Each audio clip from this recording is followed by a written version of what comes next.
the Dallas Mavericks are an absolute disaster.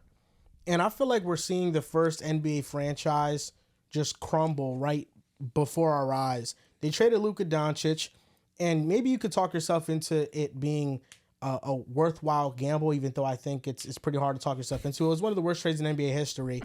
But now Anthony Davis is hurt, and he's going to be out at least a month. There's no timetable for his return. After the loss to the Kings, Jason Kidd did not give a post-game press conference, and according to a lot of the Mavericks beat reporters, it's the first time that they've seen a coach do that.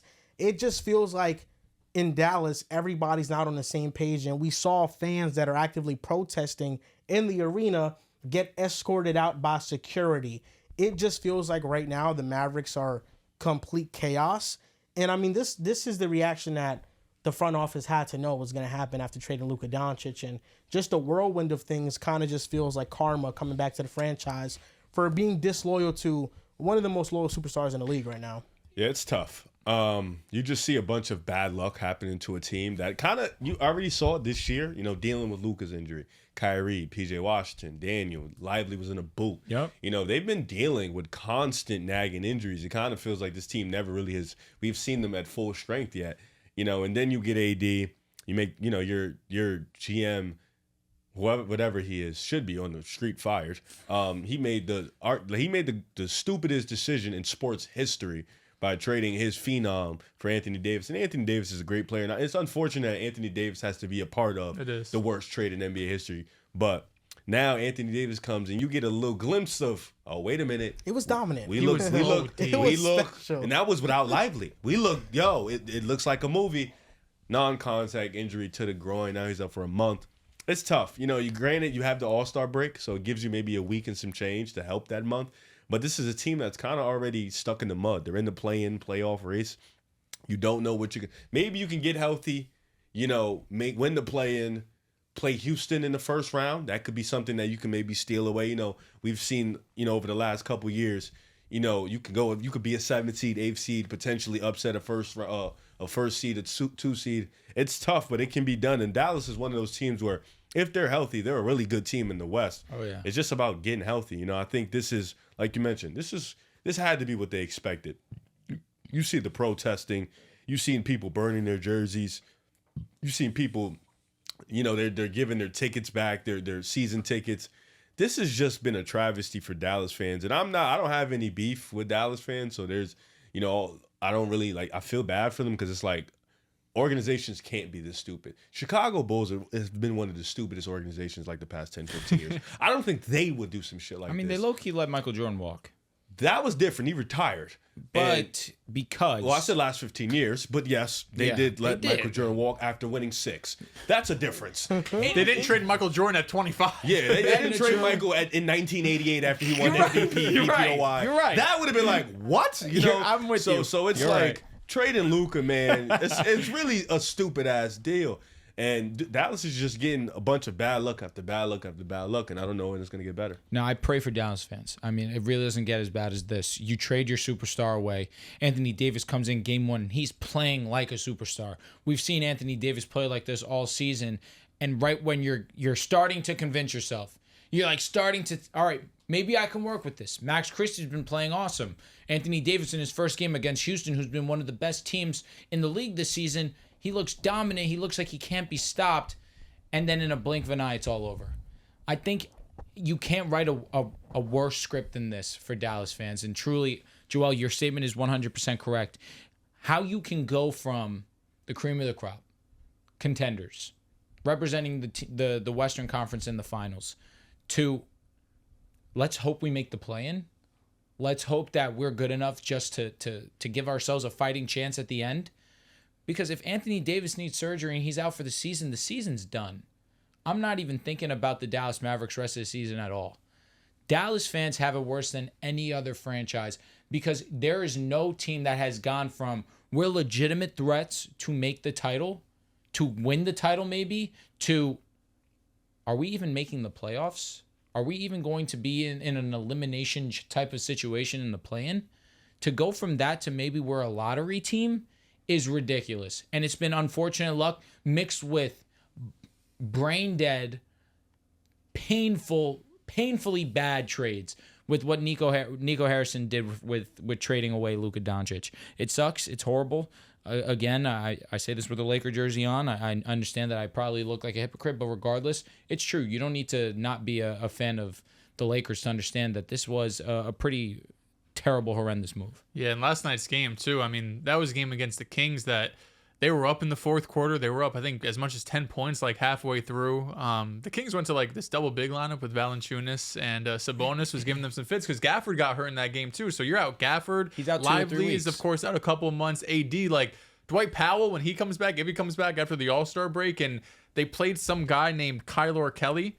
He played 1 minute last night. I don't know exactly when it was, but they don't have any bigs. Like that's the issue. They have no bigs right now. So when you look at the Western Conference, they're really stuck at like that 9-10 seed, and they have a decent chance of falling out and becoming the 11th seed or even the 12th seed with the way the Spurs have been playing with De'Aaron Fox. If you're playing 500 basketball the rest of the way, I don't know if the Mavericks can match that. Realistically, if you're going to be having all of these injuries to your bigs, it's going to be hard to play competent basketball. And I think Jason Kidd missing the press conference means something. I wouldn't be surprised if he resigned at the end of the season, because all of the shit that you have gone through over these last couple of weeks, from you trade Luka Doncic, you have these protests outside the stadium, people are holding coffins. He did not agree with this that is not what you decision, signed up for. This is not what you signed up for, even though he's had some ups and downs in Dallas. After last season, you're thinking it's year in and year out. Minimum, we're making the WCF. We got Luka, Kyrie.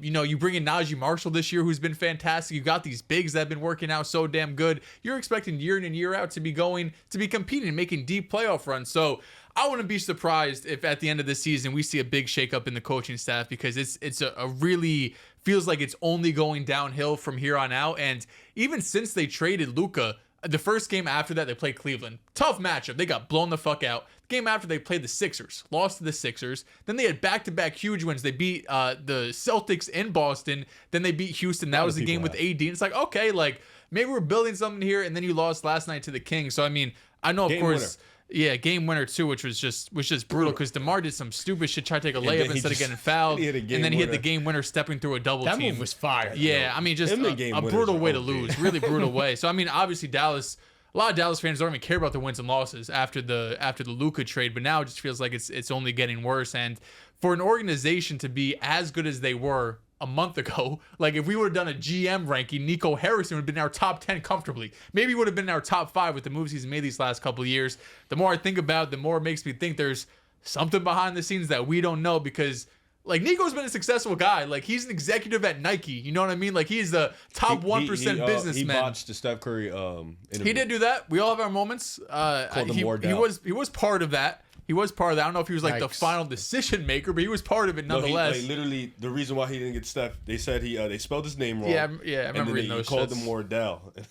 Yeah, and they gave him it was a dog shit like PowerPoint. It's a really bad. Yeah, one. I mean, lost Nike probably billions of dollars. But then you go to the Mavericks, made some really good moves. So to make this move, I know we're talking about this fucking for 2 weeks straight now, but it's tough because the products on the court with AD, I think, could have been good. Hell yeah. I think you could have been a top 6 seed. You could have made the playoffs. You could have won a playoff series, because how big and physical and how great that defense could have been.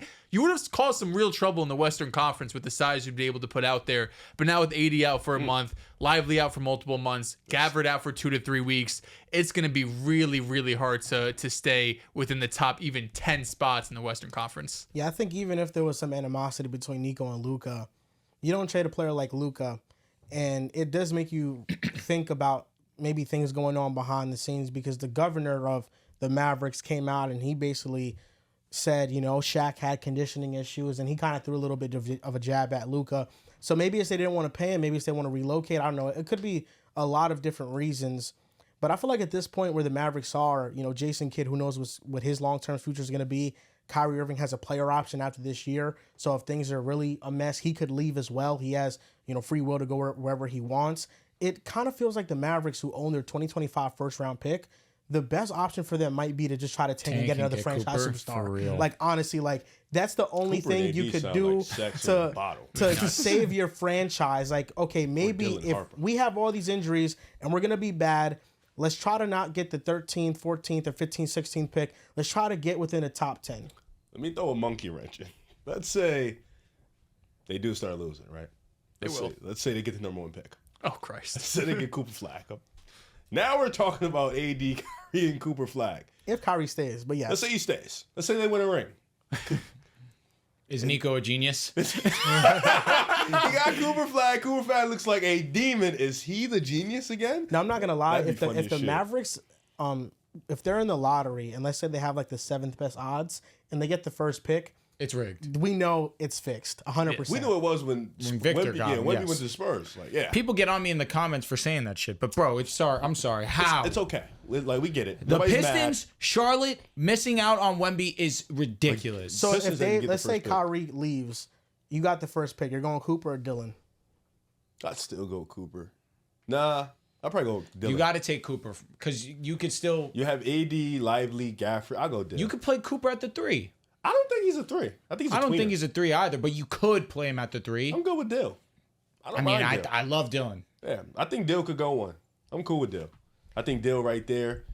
Now he got bigs he can run the pick and roll with. Do you think they trade back one spot? Fuck no. Okay. Fuck no. Fuck no. I mean, unless somebody really, really like. That's what I'm saying. If Like, if- Utah's 2. If the Mavs straight up be like, yo, we're taking Cooper unless you want to trade up. Like, if you want him. Who's 2? That's Like, I think Utah trade up. okay. Would the Blazers trade up? Yes. I don't think the But Blazers also, would be you 2. don't really have. I don't like, think so either. But Just I'm gotta just, give me a realistic. would the choice. Hornets ask you- trade up? I think yes. Yes. So if let's say this season for the shit to Mavericks trade is a wash, Hornets. and you need a player to build around for Hornets. the future, Raptors. how many players in this draft do you feel like is worth building around? 2?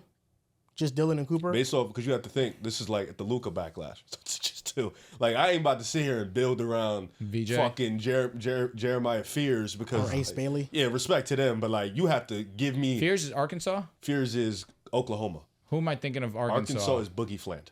Flan. Yeah, but like, I just traded Luka. I need a dude. Like, respect to those guys. I think they can be dudes. I need a dude. So it's like them 2. It's Cooper or Dill.